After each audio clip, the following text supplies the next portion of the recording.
Hey everyone, in this video, I'll demonstrate how to apply a filter in CapCut PC. Let's use this video as an example.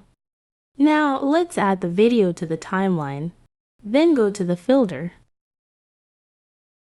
Here, you'll find a variety of filters that you can apply to your videos.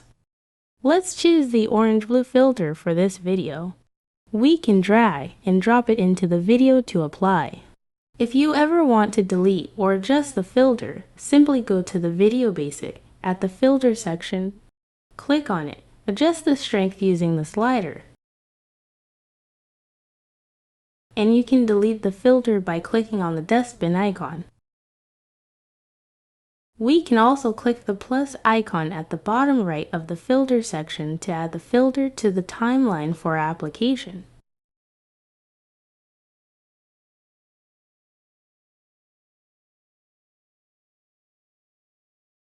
Adding the filter multiple times can increase its intensity.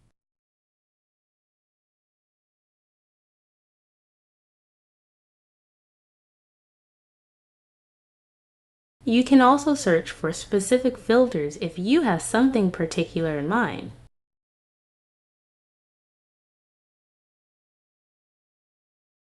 Additionally, clicking on a filter will show you all the available filters section by section. That's all it takes to add a filter in CapCut PC. If you find this tutorial helpful, please consider subscribing and liking the video. Thanks for watching.